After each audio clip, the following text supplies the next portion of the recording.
Magandang umaga po, muli ang inyong lingkod, si Chef Roy.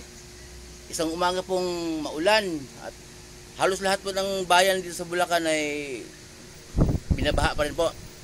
Ay kumusta po kayo lahat? Pagpapalain po kayo ng Diyos at kung dati na kayo pinagpapalain ng Diyos, patuloy po kayo pagpapalain ng Diyos at iingatan at sasamahan po kayo kahit saan po kayo paparoon. Pero biblical din po ang salitang pag dumating ang galit ng Diyos, mananatili po sa bahay. Yung bagyo po at baha kasi galit po ng Diyos yun. Sabi po ng Bible, mananatili tayo sa bahay hanggat hindi humupa ang galit ng Diyos. Kaya kung mayroon tayong pupuntahan po, manalangin tayo at mag-ingat din.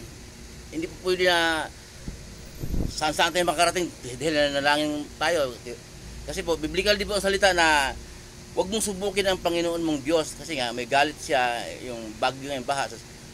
Kung saan-saan tayo pupunta, kung mayroon tayong lakad na mahalaga, manalangin po tayo para maingatan tayo ng Diyos.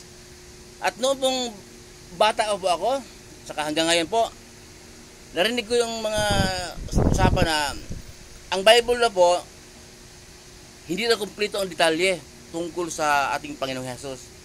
Ang ating Panginoong Hesus daw, pinanganak ni Maria, pinako sa cross, nangaral, pinako sa cross, namatay, nilibing at nabuhay muli, makyat sa langit. Tama po yun. Hindi na po kumpleto, sabi ng mga ibang nagbabasa ng Bible, kasi po nabasa rin nila na ang ating Panginoong Hesus 12 anyos sinama ni Maria sa simbahan, naiwan, tapos binalikan. Ano po, hindi na nila daw na subaybayan hanggang sa bigla na lang nangangaral, edad 30 years old na ating Panginoong Hesus. Sabi nila, nasaan si Jesus noong edad 13 hanggang 29? Yung iba naman po, nagbulay-bulay, naghula-hula, nagmamarunong na dumating si Juan, inutusan ng Diyos Ama na makapangyarihan sa lahat na magbautismo. Nagbabautismo din si Jesus dahil namuhay siyang kasalanan, nakilubilo sa mga taong makasalanan. Kaya nung dumating si Juan, nagbautismo rin siya kasi wala siya sa Biblia nung edad niya 13 hanggang 19, kaya hindi na nilagay. Kaya hindi nilagay po dahil namuhay siya sa mundo na nakihilubilo sa makasalanan at nagkasala din. Hindi po totoo yun, walang inuulat na nagkasala ang ating Panginoong Hesus. Hindi po totoo na hindi kumpleto ang detalye ng Bible tungkol sa ating Panginoong Hesus po. Ang Panginoong Hesus po, kaya po nagbautismo siya kay Juan dahil sabi po niya, tumutol po si Juan, sabi ni Juan, dapat ako ang magbabautismo sa iyo. Sabi naman ni Jesus, hayaan mong mangyari ito sapagkat ito ang kaloob ng Diyos. So, kaloob ng Diyos yon na bautismuhan si Jesus dahil nagkatawang tao po siya. Diyos, ang ating Panginoong Hesus, anak siya ng Diyos, nagkatawang tao. Kaya yung katawan po niya, tao, 100% tao, ang gumagalaw sa loob ng katawan ng Espiritu, tao. Diyos, 100% Diyos, 100% tao. Nung panahon yon, sinimulan na ni Juan Bautista na utusan siya ng Diyos na magbautismo. Kasi po, nung panahon ng Old Testament, panahon po ni Moises, kahit panahon po ni Elias, ni Abraham, wala pong inutos ang Diyos na bautismo o binyag. Wala po tayong mabasa roon. Ngayon lang, ito lang pong New Testament. Kaya simula noon na dumating si Juan, na una ng ating Panginoong Hesus ng kunti, magturo, mangaral, inutusan siya ng Diyos na magbautismo. Magbautismo siya sa tubig bilang tanda ng pagsisisi ng mga kasalanan.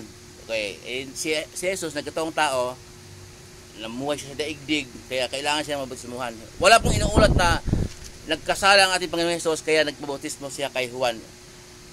May babasahin po ako, kaya po nasabi ko po na ang Biblia po, kumpleto ang detalye sa ating Panginoong Hesus. Mula noong pinanganak siya ni Maria, lumaki siya hanggang sa nagturo, pinako sa cross, namatay, nilibing, umakyat sa langit. Kumpleto po. Pakinggan po niyo, may basahin ng yung lingkod. Sa John 7:14-15. Pakinggan po niyo. John 7:14-15. Nang kalagitnaan na ng pista, pumasok si Jesus sa templo at nagturo. Nagtaka ang mga Hudyo at naitanong nila, saan kaya nakakuha ng karunungan ang taong ito? Gayon hindi naman siya nakapag-aral. Diba? Yung pong pagbulay-bulay natin, yung nagsabi noon na saan kaya kumuha ng karunungan ang taong ito, gayong hindi naman nakakapag-aral yan. So, nasubaybayan nila na ang ating Panginoong Hesus lumaki na hindi nakapag-aral.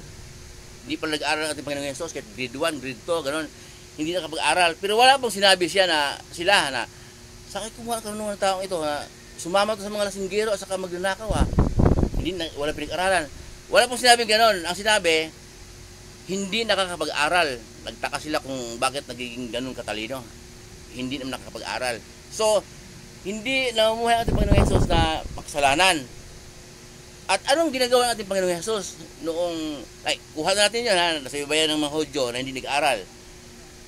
Anong ginagawa ng ating Panginoong Hesus noong edad niya 13 hanggang 29, hindi pala siya nag-aaral? Anong ginagawa niya?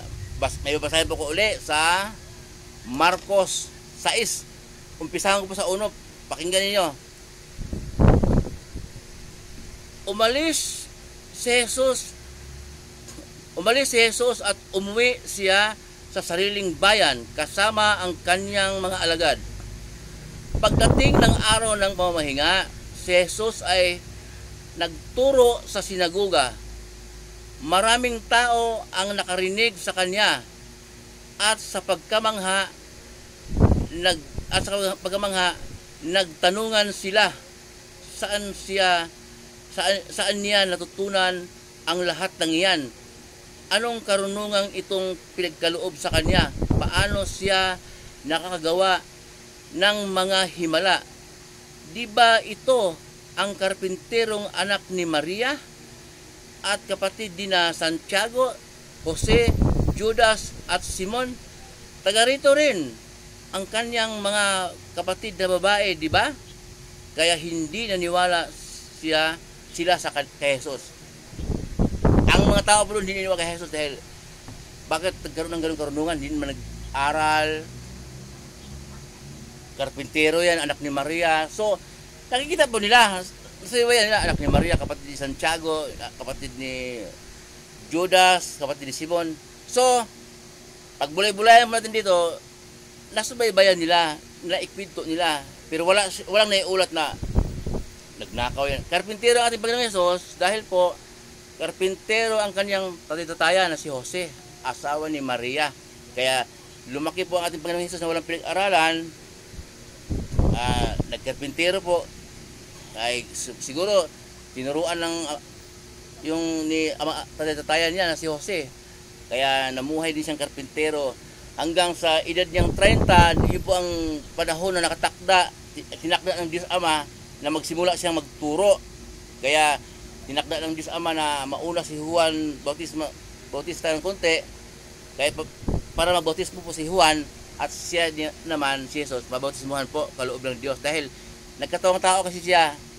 Katawan niya tao kaya kailangan bautismuhan po. Hindi po sinabi ng Bible na nagkasala si Jesus. Huwag po tayong lumagpas sa salita po ng Bible. Ang Bible po kumpleto. Pag lumagpas po tayo sa salita ng Bible, sarili nating karunungan ang nasa atin. Pag sarili ng karunungan, mauwi po sa kayabangan.